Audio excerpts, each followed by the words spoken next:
Where is the wise man? Where is the scholar? Where is the philosopher of this age? Get down! Baltimore!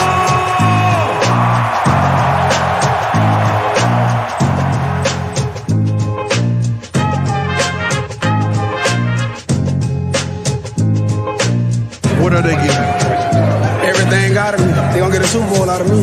Believe that. Believe that.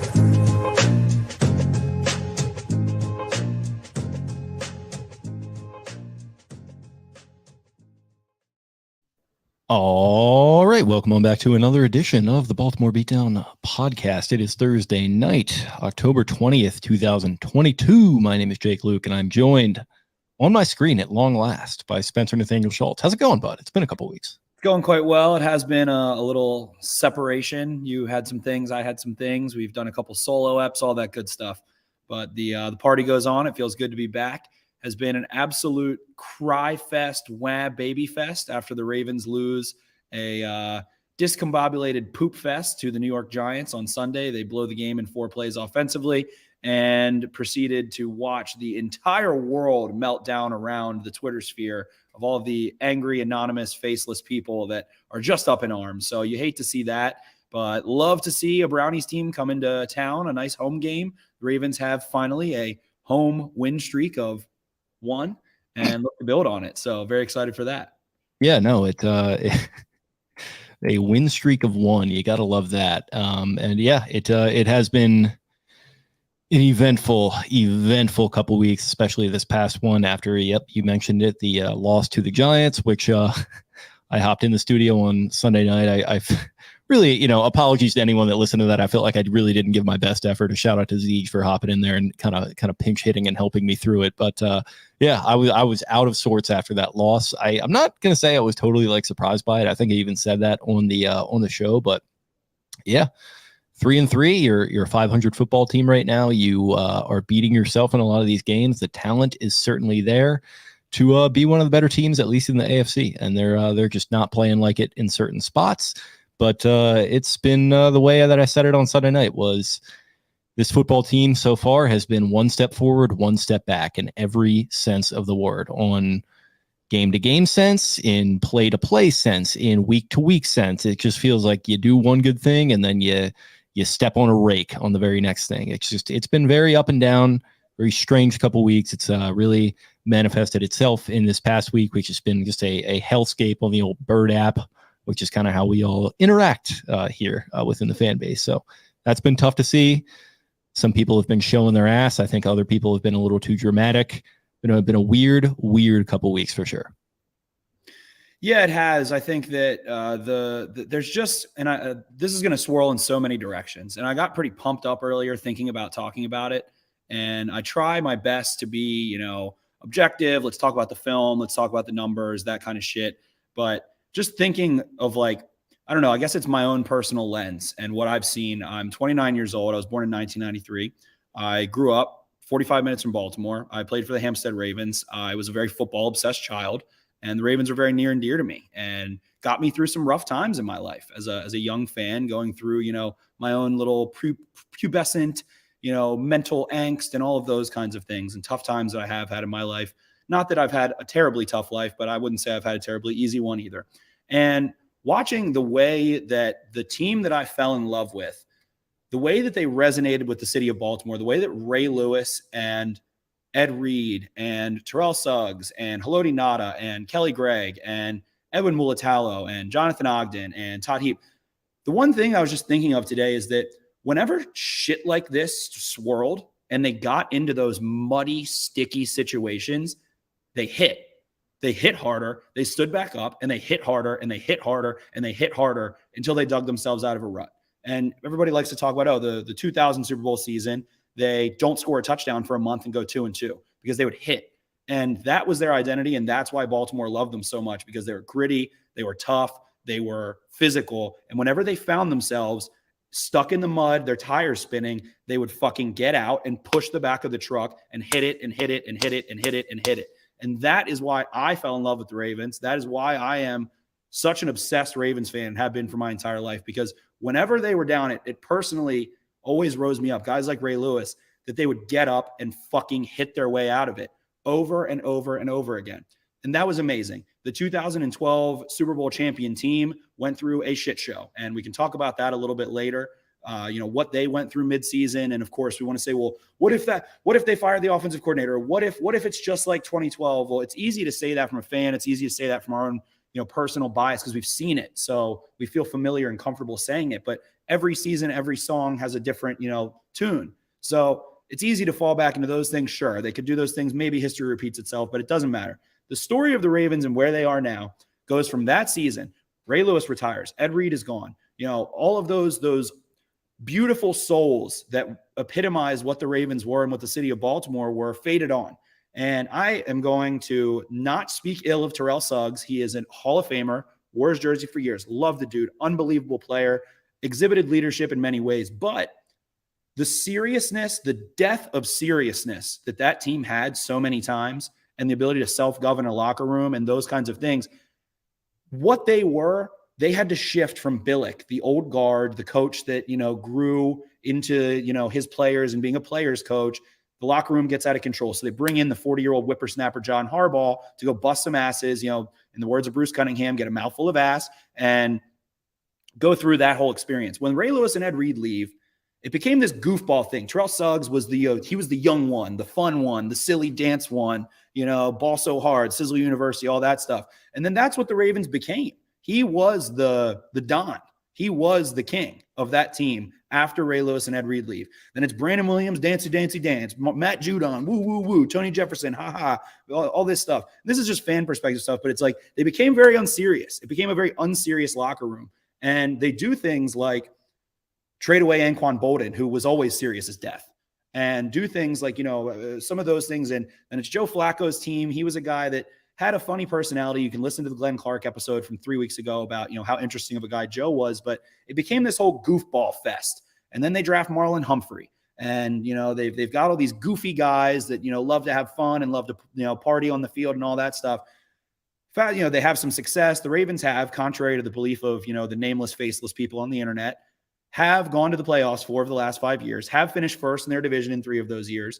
And at the same time, it feels like, Yanda then finally fades off.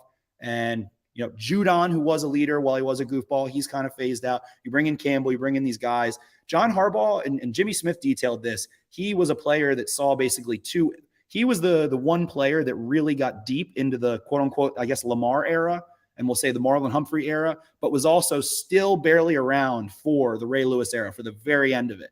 So he talked about his relationship with John Harbaugh. I think Zrebeck did it when Jimmy Smith kind of wasn't going to play football again this year. And he said he basically went from being a disciplinarian to a player's coach. He changed with the times.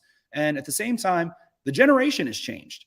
It's, the 20-somethings now are very different from the 20-somethings 10 years ago. That community now is completely different than it was 20 years ago when Ray and Ed were growing up. It's completely, I mean, even like look at us. Social media was nothing. Exactly. It was nothing. It was all just kind of your rep, so to speak. And guys came from different backgrounds even 20 years ago. I think like if you look at Marlon, he's a guy who comes from, a much more, a background of much more means than a guy like Ray Lewis or Ed Reed did too. Definitely. And, it's the social media generation, whatever. And Harbaugh's been here 15 years now. And it feels like he's kind of like this, I think he's still a good coach, but it feels more like grandpa with their grandchildren, giving their grandkids everything they wanted that their kids didn't get. There's the classic conversation. Oh, mom, dad, why don't you treat me like this? So he's shifted, and it's, I don't think it's necessarily a bad thing, but nonetheless, it just feels like there's been this void of seriousness about this team. And they have trouble last year with injuries. They get to the point where the mantra, the t-shirt, and it finally came to the crux today. Finish. What have we heard so many times over the last year? What was Harbaugh's grand message? Finish, finish, finish. They talk about finishing nonstop. Got to finish, finish, finish, finish. And this year they're struggling to finish. How do we finish? Reporters, what are you going to do to finish? How do you change things to finish? Finish, finish, finish.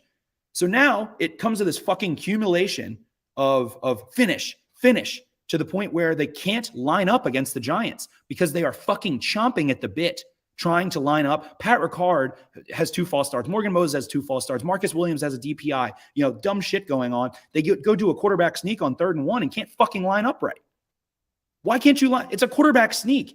The tight end on the left side doesn't matter. It's the center, the guards, and the quarterback, and maybe one tackle, and maybe a back comes up and runs up. It is the A-gap players.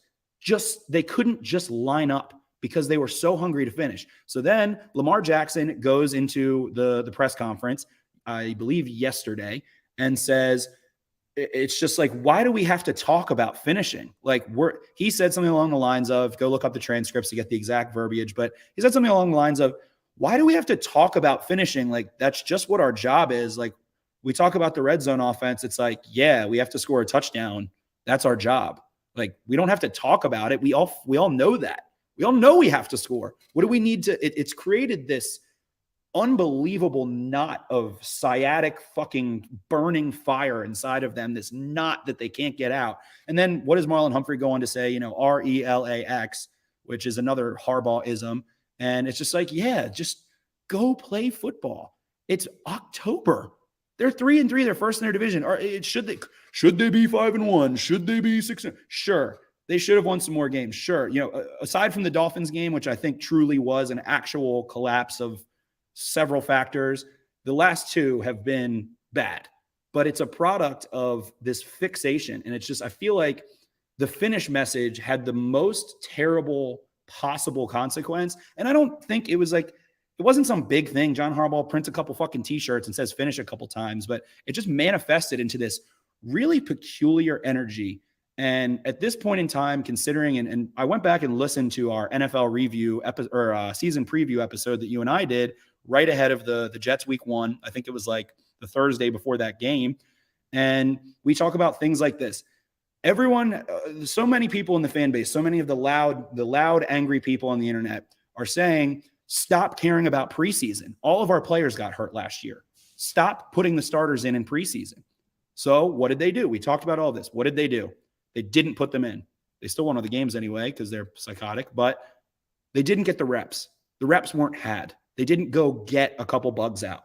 And they also still didn't have Ronnie Stanley back. They still didn't have Bowser back. They still didn't have Edwards. They still didn't have Dobbins. They still didn't have Peters.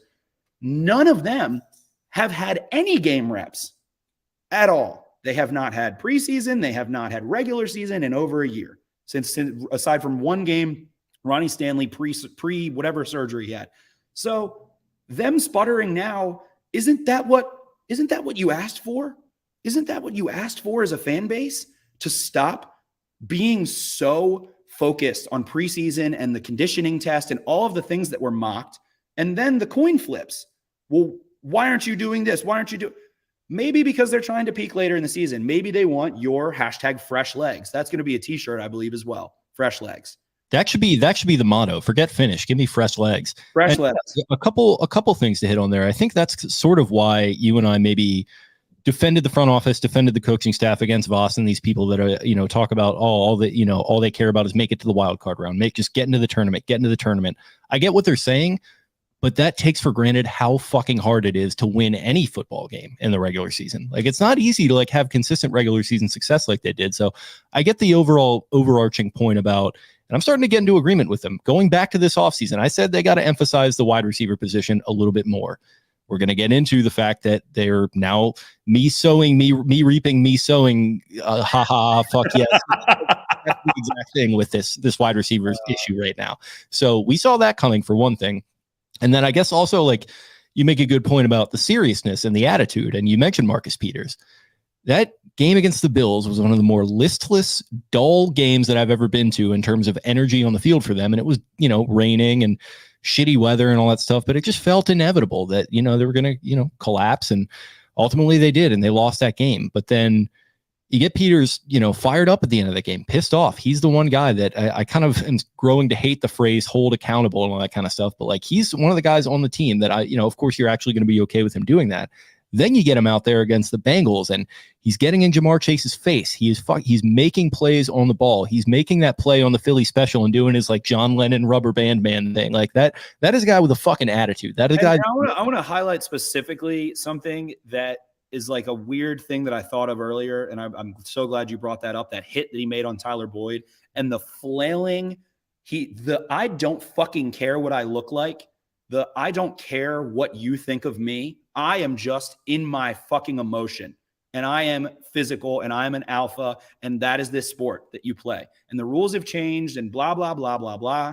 But he didn't care what he looked like. He didn't care. He doesn't give a shit about social media. He doesn't give a shit about the reporters. He doesn't give a shit about any of that. He just wants to go dominate. And it even crept into him. He did go grab Darius Slayton at the end of that game on a fucking game-winning interception where he didn't need to. It even manifested into him, the one who is the concrete, it feels like, in that realm of attitude still. So then go ahead, Jake. We'll get back to it. But I just wanted to sidetrack on that because that exact play is what they need in their psyche, in their mental state. Yeah, I mean, you pretty much hit on it all, and I think you and I were going back and forth on Twitter a little bit, maybe this week or last, about how goddamn they just need a spark right now. And our guy Kevin was tweeting the video of today's the anniversary of the Seattle game. You know, one of the biggest wins in franchise history at this point, because that's really the turning point from the 2018 Lamar Jackson. All right, what are we doing here? Is this just kind of a gimmicky run offense? Like, you know, obviously we had our belief in him, but you have some doubts. And I think it was really that game that kind of turned things around. And I think organizationally, that was, everyone is, you know, now looking back at Ozzie with these rose-colored glasses and, oh, Ozzie would, you know, he was better than DaCosta and this and that. But the Marcus Peters move was really the one to me where it's like, shit, DaCosta might be operating on a different, more modernized level here. And he saw the results in that first game where he gets that pick six and he turns the tide of that game. You have DaCosta on the sideline getting called on video, like fist pumping. It's like, shit, this is something new. Like that F1 stuff. Yeah, it was a great comparison. A lot of juice, you know, involved in that. And man, they just really, really need a moment like that. And it's funny because it was Peters to me a little bit. Like, obviously they've had a stumbling block since then, but to me, it was being in that stadium on that Sunday night game against the Bengals and watching Marcus Peters go one-on-one with Jamar Chase at certain points, watching him make that play on the, Skyline Chili special that was ill-fated with Tyler Boyd there, flailing around, doing all that thing. And just like, you know, he's kind of, you know, I love Marlon. Marlon's my guy, but he's the anti-Marlon in some ways. He does not care about social media. He is wearing the gold cleats and he's like doing all this shit that like, I just like wear socks. Yeah, exactly. Like, and he's always somehow finds a way to get out of his socks. I don't know where they go or what happens, but he's always out of them. But man, you talk about the generational difference and you talk about socioeconomic differences. That is a guy that had to fucking get it out of the dirt if you read about his life. And I mean, that's sort of speaks, I think, to what drives him and what makes him a little bit different. But I'm not a lot of the players in Ravens franchise history that people fell in love with and made them fall in love with this team. Yeah, for sure. And yeah, me too. And like, it's one of those things where I don't think that the death of certain aspects of, you know, hashtag toxic masculinity is a bad thing. I think there's some of that that we needed to leave in the past, but there's also maybe a little bit of a identity crisis with young men right now in a lot of different ways. Not to get all Jordan Peterson on anyone here. I'm not taking it in that direction, but it's a different generation. And, it's navigating through that trickles into every aspect of society and culture, which nonetheless is sports.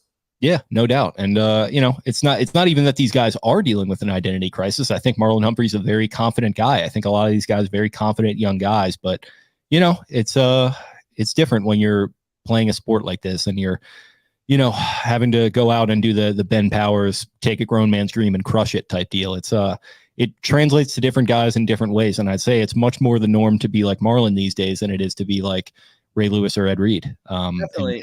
Yeah, like I said, not totally a bad thing, but it's kind of where you get where you're at right now to some extent.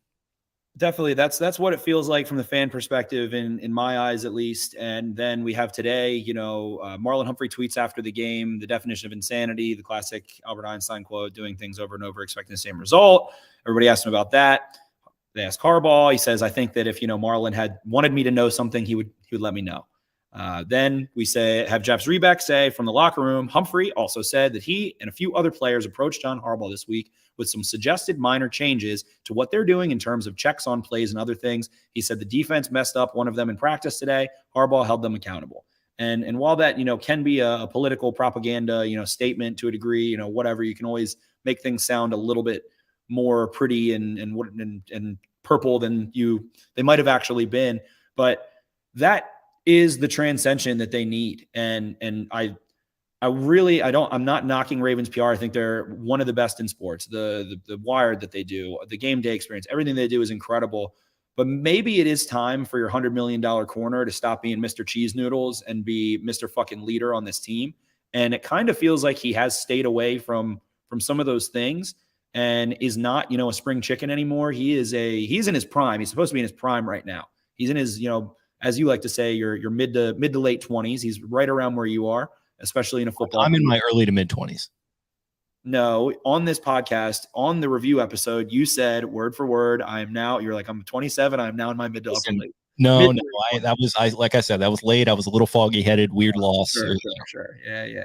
But so I digress. Ultimately it's time to do what you're supposed to do, to take it seriously. And I just don't, to parlay this into it, there can't be a more symbolic time for the 2012 Ravens to be coming to have their 10-year anniversary than after that Giants game and into this Browns game, where you have an opportunity to move to 2-0 in your division, to move to 4-3 and maintain number one in your division as guys are coming back, and as guys like Tyus Bowser, who is a leader on this team, as guys like J.K. Dobbins and Gus Edwards, who are supposed to be leaders on this team, Marcus Peters, Ronnie Stanley are integrating back in. Ronnie Stanley is supposed to be, him and Marlon are the two highest paid players in franchise history aside from Flacco as a quarterback. It's time for them to be able to be leaders again. And that feels like what they got. Not only were they not on the field last year, but they couldn't finish. It's like, why couldn't they finish? Because they didn't have their guys. They didn't have Peters, as you mentioned. They didn't have Ronnie Stanley. They didn't have their bruising, devastating running backs that do crazy things to defenses and suck to tackle. They didn't have any of that. So it all of this was in the air before the season, that this could be what it looks like. And Jawan James is starting at left tackle. And, Morgan Moses is a new piece. You have building a plane while you're getting it off the ground. Exactly. I think I likened it to Fortnite the way, I was never a huge Fortnite guy. I play a lot of Call of Duty instead, but in that game, you build as you're running. You can run through the air while you're building underneath your feet. And it feels like that's what this team has been doing for really ever since Ronnie Stanley went down, ever since Ronnie Stanley broke his ankle. And he's back now. We actually said and very sternly agreed in that same NFL review. I'm going to keep blowing smoke up our butts because I think we fucking nailed it. And hey, maybe this team goes 4-13 or whatever the hell. But we said we think right around week 6, week 7, this team should have a lot of its pieces back, hopefully, and we'll be able to start rolling. So that's where they are. They didn't play their players in the preseason. They struggled with their identity. And it sounds like Marlon Humphrey is ready to step up and be that councilman, that, president of the team, things like that. And they need him to be. They need that leadership. That is what has made this team successful. And I love John Harbaugh to death. I really don't have too many terribly negative things to say about him, but I feel like he definitely has lost his edge, and he is not the same coach that did win the Super Bowl in 2012 as that team comes to town. So the players need to bring it, and they absolutely need a spark. So I guess we can parlay that into what they did this week, which I wouldn't say necessarily is like a huge jolt, but it is someone who has a piss and vinegar attitude. The Ravens go out and sign DeSean Jackson, put him on the practice squad. Looks like that's just because you can for 2 weeks. Why not take advantage of those 2 weeks where you can have more players activated? And they go get a guy that has always had a bad fucking attitude. He's kind of like the Marcus Peters of wide receiver. Is he young enough still? Is he going to be an impact, consistently? No. But can go do some things, and that's not the move, but there still is a jolt needed. And if it's a little bit of DeSean Jackson and a little bit of the players starting to fucking grip down and take shit seriously more than they have ever, and then you go make one other move, I think this team can be disgusting. Yeah, I think they should be. I mean, they should have been before that. I mean, they've got all this talent already, but Bateman gets hurt. And here's the whole thing with the DeSean Jackson thing. I was a little pissy on Twitter about it, for sure. And I'm still not totally happy about it as a move. I'm totally fine with the idea of him being a contributing piece. I don't think he's completely cooked. I think he can do some stuff. He's a rotational deep receiver that can go make a big play and run coverage off. Exactly. And that's fine. That's what you need right now. I get it in theory. The only reason I was pissed off is because here you are. Who could have seen this coming, right? We had this discussion all summer. I was saying before they traded Marquise, hey, keep investing in wide receiver. That's what a lot of these smart teams are doing. Maybe that'll be a smart thing for you to do. They don't do that. They're just, the word unserious is getting thrown around a lot these days, and I guess I get kind of annoyed by that, but it's sort of in keeping with what we're talking about with some of these players.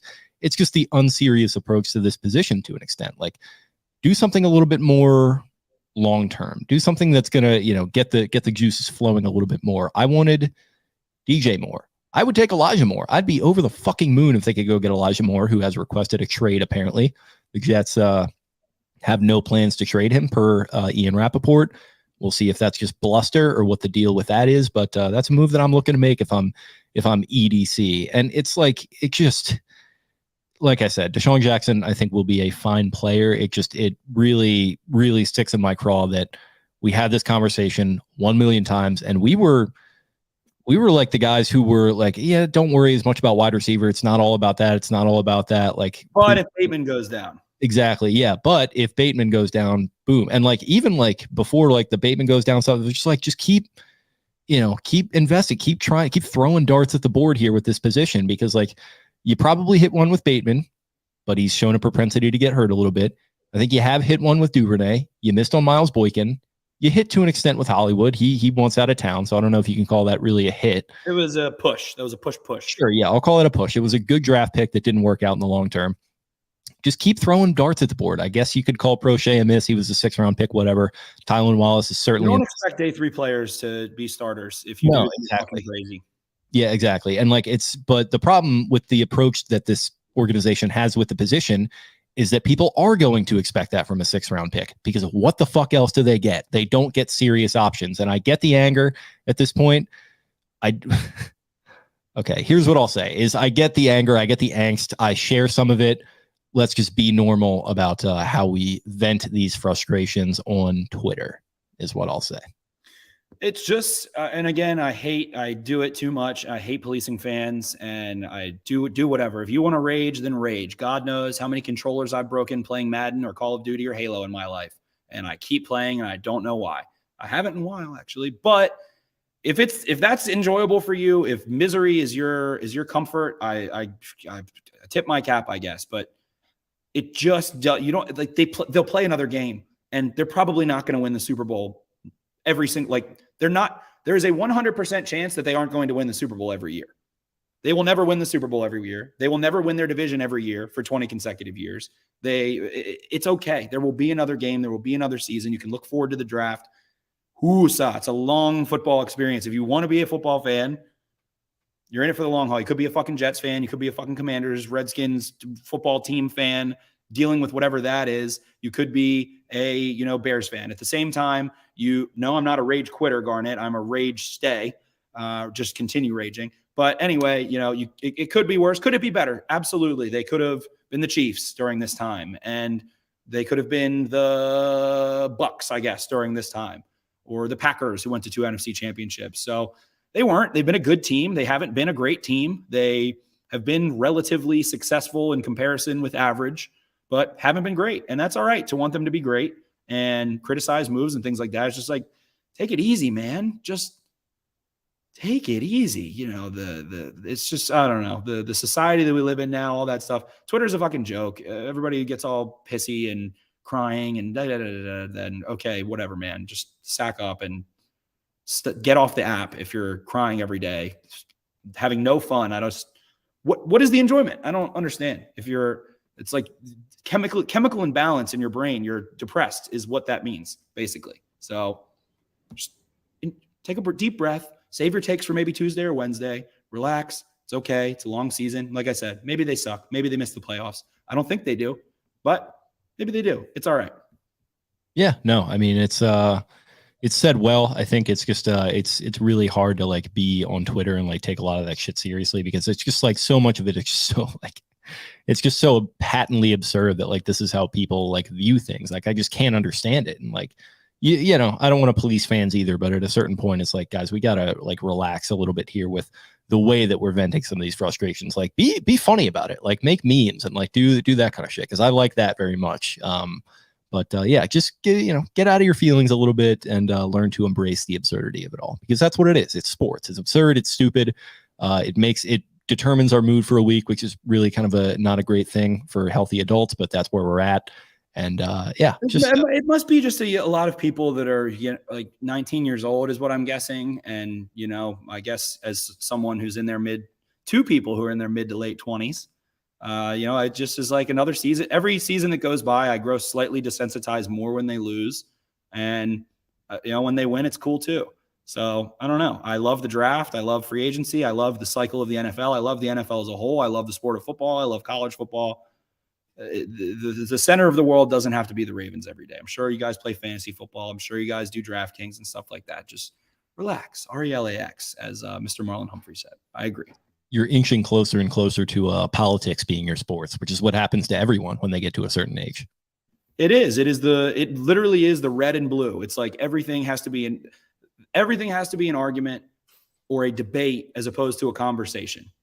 It doesn't have to be an end all be all. You don't have to dig your toes in and dig your heels in the tug of war and try to pull back to be right. And I can make this PFF grade that if I pull the right one and the right years of stats, then I'm the winner of the Twitter debate. It's okay. Guess what's never happened ever? Someone's changed their mind. Exactly. So it's just futile. You're just arguing a brick wall. You're arguing yourself in essence. So just take it easy, man. And I guess the final point here to police fans is like, wouldn't it be nice if you just picked the fucking team up? Wouldn't it be nice if you were positive and said, that's all right, go get them next week, and didn't tweet things at people, at players that are in the public eye and subject themselves to this stuff? I mean, no wonder they do crazy shit, man. No wonder they go off the hinges, and so many athletes, while slamming their head and getting concussions, go off the rails. No wonder, because of the amount of unbelievable stuff they go through. It does take a pretty insane person to not be impacted by what they receive in terms of public scrutiny and criticism, much like a politician. Yeah, exactly. So I don't know. I guess is that our piece on all that? Do you want to touch on old Eli Moore up there in New York requesting? Any of them, man. Odell. It just feels like, hey, I think the best way to put it, we don't have to harp on it too much. I really love Elijah Moore. If you can have him for a second, maybe a second and a fourth or a fifth, spot on. If you can have DJ Moore for a first and a third, spot on. They just need the jolt. And it's probably time to put the jolt on the offensive side of the ball. And to me, that says Odell Beckham, very much so. And I don't know what his health is. Maybe his knee's in great shape. He has recovered from injury. He is a freak athlete of freak athletes.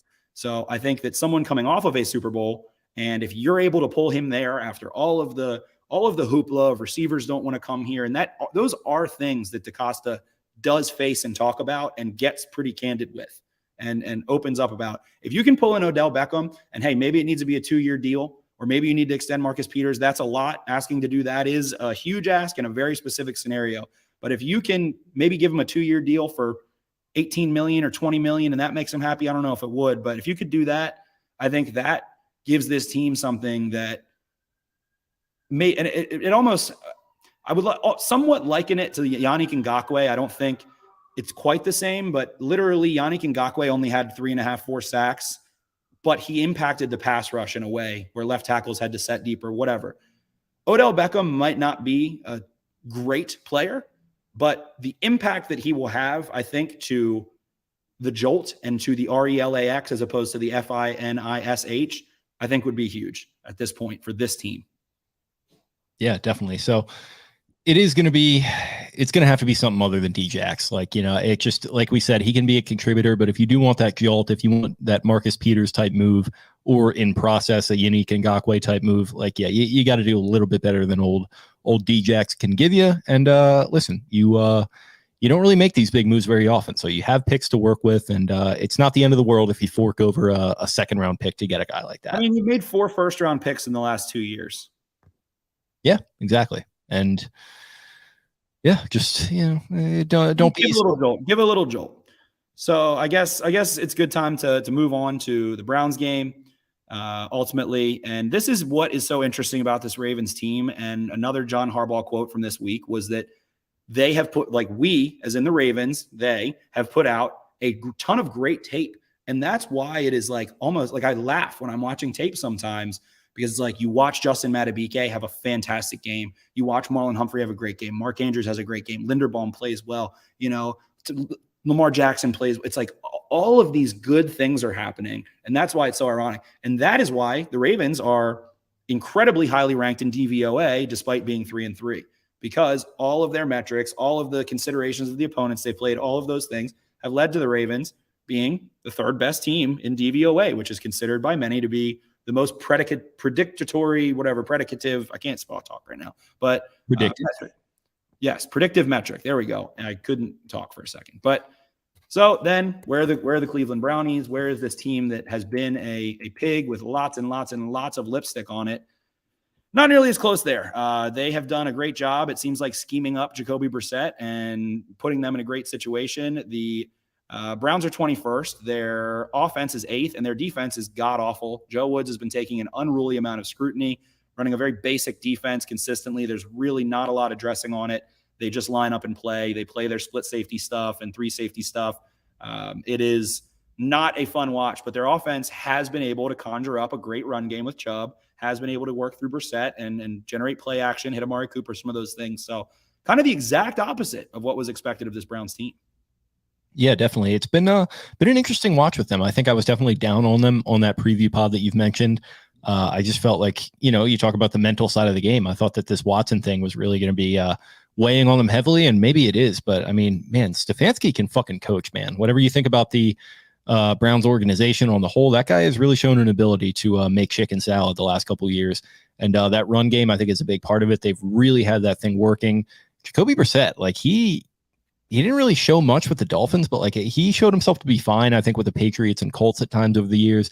And he's just like a perfectly fine backup quarterback that is replacement level, that can win you games, and they've shown an ability to do that this year. I mean, shit, they really probably should have beat the Chargers a couple weeks ago. Was that last week? I'm not totally sure, but they chargered the Chargers. Yeah, they're gonna be a tough out, I think.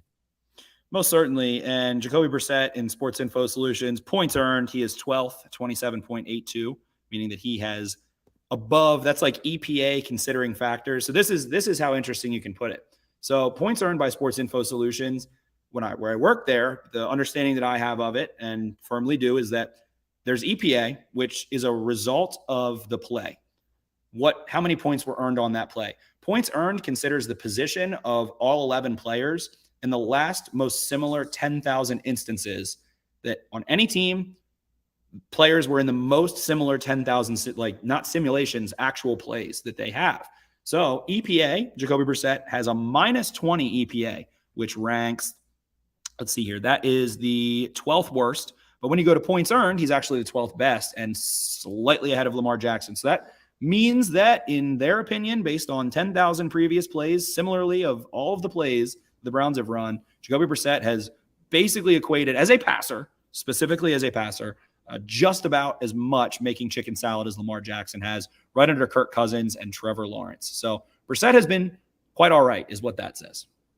Yeah, I mean, it's going to be interesting in that regard too, and like how they choose to deploy them against the defense that has looked a lot better the last couple of weeks, and I think looked really good against the Giants for most of that game. And it's also interesting because I think the Giants ran a game plan that I could definitely see the Browns maybe trying to mimic a little bit, where they didn't even run Daniel Jones as much as I was expecting, but they just stuck to it with Barkley, man. They just kept pounding the rock, and like it wasn't working at first, but ultimately that kind of wears the defense down. And I could see Nick Chubb kind of being in that same sort of category where it's like, this is our bell cow and we're just going to fucking stick to it. And when maybe that stops working, we'll just go away from that and dump it off to Mike out of the backfield there, or Mike's brother. And yeah, I just think they've also shown a little bit with that receiving core, like you mentioned too. So, I mean, if they want to suck them in on play action and try to hit one over the top with Cooper or Donovan Peoples-Jones, like that could be another option for them as well. Very well said. So looking through some kind of base numbers for this Browns offense.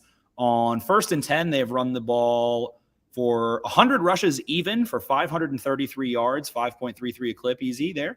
19 first downs. On first down throwing the ball, they have accumulated 389 yards on 60 such plays and averaged 6.48 yards per pass and 20 first downs. So the conversion rate throwing the ball is not terribly higher in terms of first downs for how many they've thrown it above rushing. So they really like to run the ball on first down. On second down and 10 here, we'll say the play is stuffed. They average 3.13 yards per carry. They've done such 25 times.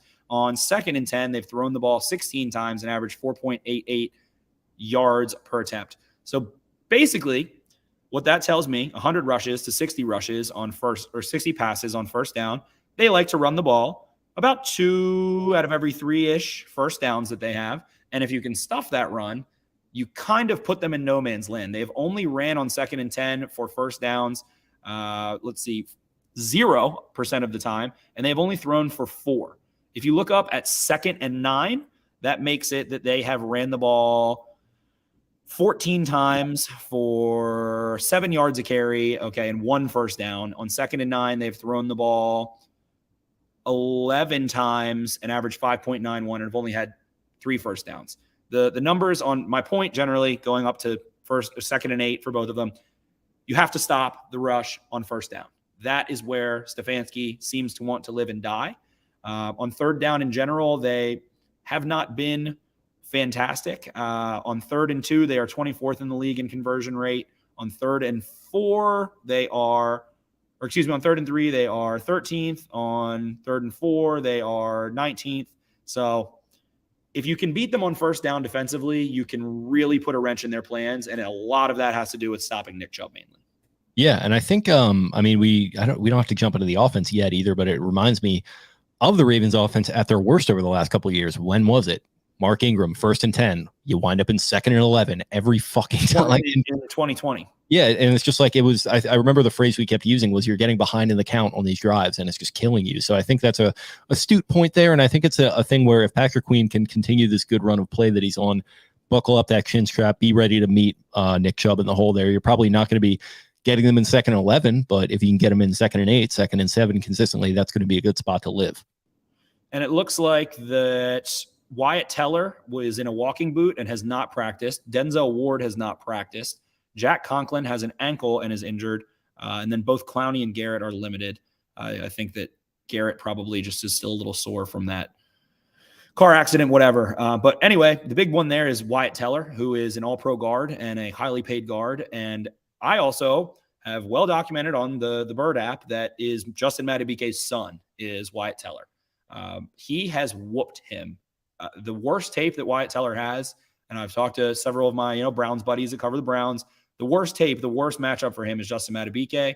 The Browns also have Ethan Pochik as their center, who is their 3rd center, but the first 2 were lost to season-ending injury, and has really high PFF grades and really high, run block win rate, yada, yada, yada, all the ESPN stuff. But I think if you take that all-pro guard out, and I think if you have that center not have, someone who's playing, not maybe as, don't get offended by this, but like, think of how good Marshall Yanda was for Matt Skura. I liken it to kind of like that. Then you look at a team that has really effectively stuffed Nick Chubb since that 2019 blowout when it basically made the Ravens cut and trade their linebackers and get new ones. I don't know, man. I just don't think it bodes well for the Browns to not have Teller in this game. And we'll see with Conklin. He's banged up, so clearly he's not 100%. And it feels like with Justin Houston probably coming back and a decently healthy Ravens front and a guy like Madubuike, a guy like Travis Jones, Broderick Washington's played decently, Brent Urban. Browns haven't run the ball well in the Ravens, so I don't know. I don't think things are looking terribly up for their offense. Yeah, definitely. I think like when it's so obvious what you're going to do, it's definitely easier to sort of focus and hone in on that as a defense. So, I mean, McDonald has certainly taken some shit. I think retroactively, I think it's pretty easy to say that it was unfair to an extent, but he has, at times gotten away from the old identity that he's bringing in. That's a little bit different from Wink and gotten blitz happy. So I think guys sitting where they need to sit in their zones and just sort of making plays on Nick Chubb in the hole, that's going to be a big part of having success or sustained success against them, I think. So. Definitely. And so, Malik Harrison's been playing well. He had some really nice plays out kind of on the edge. Patrick Queen, you mentioned. Geno Stone looked pretty damn good running the alley. So the kind of 2nd and 3rd level, Chuck Clark always is giving you that 70 PFF grade every single game, every single time. So, go make some plays up front, make Jacoby Brissett have to beat you. And that's usually what most people say about teams that run the ball well, but it's true. Yeah, definitely. I'll also be interested to see if they like kind of get Brissett on the move a little bit, because he's not he's not super mobile, but do you remember his first ever start for the Patriots when they go out and they beat the Texans with him running they ran him like he was a wing T quarterback. Yeah, and I was like, dude, I remember watching this guy at NC State. My buddy actually played against him in high school. He was like, we were watching the game together in college. He was like, dude, he could not move like this back when back when I played against him. Like, it's just kind of a funny thing. So I'll be interested to see if they start. He's an incredible quarterback sneaker. I'll give him that. I'm pretty sure he's one of the highest percentage all time. Yeah, one of those tall, very stout dudes. He's got some haunches on him, so he can push the pile. So then conversely, switching to the other side of the ball. So like I said, the Browns on 1st and 10 average 5.33 yards per carry, which ranks number 1 in the NFL, and they have the number 1 first down conversion rate. Their defense is worse than they are good running the ball offensively. On 1st and 10, they allow 5.57 yards per clip. They have allowed 468 yards rushing on 84 rush plays, 5.57 a clip. And on passing downs, they are it's okay. It's the 18th ranked in terms of allowing first downs through the air on 1st and 10. So that doesn't bode well for them on defense. They're playing a stout run defense, I think, of the Ravens, and then going against an incredibly dynamic. This Ravens rushing attack right now is averaging 6.16 yards per carry. And if you remove Neal's, which no one ever does for some reason unbeknownst to me, I think it's 6.78 yards per carry. And that is over a half yard higher than they have averaged at any point in franchise history. So that includes, obviously, those two super incredible 2019 and 2020 rushing seasons. Yeah, so get off the line. Get that ball moving on early downs, get yourself ahead in the count in turn, and make use of hopefully Gus Edwards coming back. I think that's sort of the prevailing notion, is that he's going to play and make an impact this week. That's what Shefty was saying, as early as I think Monday or Sunday or something like that. Well, Edwards has to play in this game. He doesn't have to play. He has to be activated. Pardon me. Yeah. So Schefter said that I think he's going to make an impact. So he's not just ghosting his way onto the roster for that reason. It sounds like he's actually going to play. Not a moment too soon with J.K. Dobbins dealing with an injury right now. So just a weird kind of influx running back room. But goddamn, Kenyon Drake also looked very good against the Giants. Let's keep that rolling. Let's get a little thunder and lightning going with Drake and Gus. That would be very, very beautiful to me. Especially in short yardage situations, that would be cool. Ravens have really just an all-around run game that's starting to work. I got into it a little bit with Steven Ruiz of The Ringer a couple weeks ago about their under center rush game, and they have generated some explosive. How are you not getting into it with him? It feels like a little bit of a rivalry going on. He's written some articles that I just think he's very condescending, and I don't think he is quite as sharp into the scheme as he should be if he wants to be condescending about NFL coaches. That's just part of Twitter, man. You got to be condescending if you're going to be a film guy. If you're going to be cool, you got to be a dick. Yeah, exactly. I think that's the best way to put the NFL kind of national scene on the old Bird app. You got to be an arrogant dick rider. Might I venture? You most certainly do have to be an arrogant dick rider. So on the offensive side of the ball, Mark Andrews has missed practice a couple times. Don't know. I saw one who will not be named, who lost his season ticket holder privileges this year and made some noise about that. He was quite up in arms about Harbaugh basically saying that Lamar and Mark Andrews are just, taking a rest day and then being on the injury report. I don't know. It could be Harbaugh speak. He likes to talky like that. But at the same time, you do play next Thursday and have to travel. So you really have no rest at all against Tom Brady, which is not ideal. So we'll see what happens with that. If this ends up being a Rashad Bateman game where it's just, as you said, to start the episode, no matter what they do, injury-wise especially, it is 1 foot forward, 1 step back. Rashad Bateman comes back. It's literally a foot. Eye for an eye, as even as it can be. You gain Gus Edwards, you lose J.K. Dobbins for the week, probably. You gain Justin Houston, I guess that one doesn't work, but whatever. You get the point. So, interestingly enough, yeah, and Garnet had a good point here. I was just trying to look up. It looks like the Ravens on RPO rushes average 10.3 yards per carry. And when the Browns are playing a very sit and watch defense where they go into too high and play pretty basic stuff, there's not a lot of Rip Liz going on. There's not a lot of commotion post-snap. Kind of easy to just thread those RPOs in there if you get a linebacker to jump. So I don't think that bodes well at all. So I do think that this is, and I feel like I might be about 2 weeks off, but prediction wise, I guess we didn't get too deep into it. We haven't a full half episode on just kind of the psyche of the Ravens and whatever, but I think this is an eruption point. I think we've kind of been walking on eggshells with our predictions most of the season as well. So maybe it's just me wanting to kind of nut up, but I think that the Ravens are putting up 30, 35, 40 points in this one.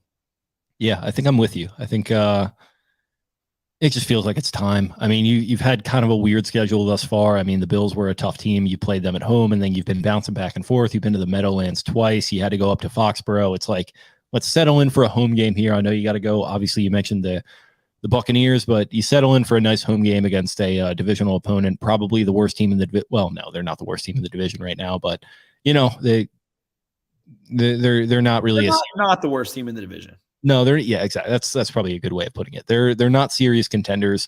If you fancy yourself as one, go out and fucking hang 30 on them at home.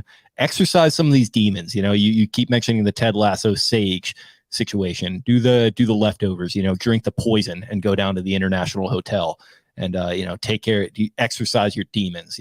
Assassinate them. It's time. Go out there and get a convincing win. Calm these fucking Twitter streets down for 1 week for me. We would like that very much on our end, but at the same time, they've bounced back really well. They have a huge letdown against the Dolphins, and then they go handle the Patriots. And then they have a letdown against the Bills, and then go handle the Bengals. And then they have a letdown. So, the trend seems to be that when their backy's up against the wall, they're able to go rile themselves up and go make a play here to Laddie. And they do prepare themselves. I think something that they let slip is that the AFC North, as I said, the Ravens have dominated it. They've won 3 of the last 5 here. They came in second one of those times. And in that time, the Browns and the Steelers and the Bengals signed free agents and drafted players that would help them compete with the Ravens and Lamar Jackson. And I think they kind of lost a little bit of vision of we want to be like the Chiefs a little instead of like, hey, how do we just keep pummeling our division? What are they doing? How do we counter that on top? And I think they finally started to have some realization there. David Njoku has given them problems. So now you have Kyle Hamilton, who has been a really good man coverage defender against tight ends. Has he been a little grabby? Sure, whatever, but I like the tape. Linderbaum, you got a quick center that can go, scrape through and will wall off the Jeremiah Owusu-Koramoahs of the world, who he is having a struggle bus season and did hurt Lamar Jackson for that to happen, weren't you? Yeah, I fucking have. We all know I hate Jeremiah Owusu-Koramoah and Andy Isabella. He hates him more than you. And Andy Isabella. I'm sorry, Andy. I hope you score a touchdown soon. But what's going on with him? Or is he? Where do you think he's staying right now? Where do you think he's just right at that little? What's that? What hotel is right there? It's a Marriott right around the corner. Yeah, he might be kind of close to me right now. Actually, yeah. Maybe you'll see him at Chipotle, like I saw Trace. Him and Trace do look relatively alike. So he's definitely a big Chipotle guy. Andy Isabella, he goes to UMass. He fucking eats Chipotle. Oh fuck yeah, dude! Go to the one over on fucking Charles Street, man. Fuck. Well, I got a number. So how do you like them apples? I'm the guy who does his fucking job. You must be the other guy. All right. Perfect 52 minutes. We have derailed. So I'm gonna go Ravens. I'm gonna go Ravens 33. Brownies 16. Okay, I'm gonna go Ravens 33, Browns 16. Okay, I love it. Put her there. We're virtually shaking hands right now. There you go. I thought you were doing roast hands at me for a second there. No, we're shaking hands. All right, we're in agreement there. Ravens 33, Browns 16. It's happening. Jake has resurrected the spirit of the Irsay family in Baltimore. He's wearing a Baltimore Colts cap right now. And hey, guess what? If you want to summarize the episode, if you want to keep crying, go ask your granddad how it felt when the Colts sucked for a decade and then left in the middle of the night. If you want to, your dad, like me. Exactly. So there you have it, folks. Feel better, do better, be better, love yourselves. As Cole likes to say, call your mothers, all that good stuff. I think that's a wrap on this one. As everyone's favorite GM likes to say, call your parents, call your mother. It's been a crazy week. So let's all just come together in pining for Elijah Moore, knowing that it's not going to happen, and wait for this 21-18 victory that we're going to see on Sunday. So thanks for listening. Thanks for joining me. thanks for coming on the show. It's been a long time since we've been able to make this You're happen. all cranky. You're not flexible. I'm not. I need to be more rigid because you have to go in the office. Listen, some of us like to be grind boys and go in the office, and Yeah, I'm sure you love it. I'm sure you're loving it. I'm addicted to the grind. All I know is grind. So thank you guys for listening. It was great to talk to you for the first time in a couple of weeks. Pal, let's do it again very soon. You can listen to us again on Sunday where we will be recapping this game. We'll both be in attendance, I'm pretty sure, so that'll be fun. And you can also follow us on social media. You can follow the show at Podcast Beatdown on Twitter. I am at Jake Luke. That's LOUQUE. Spencer is at Ravens 4 Dummies. That's the number 4 in the middle. Thanks again, guys. We'll talk to you again very soon. Peace out. See ya. Arrivederci. Where is the wise man? Where is the scholar? Where is the philosopher of this age? Get down! Baltimore!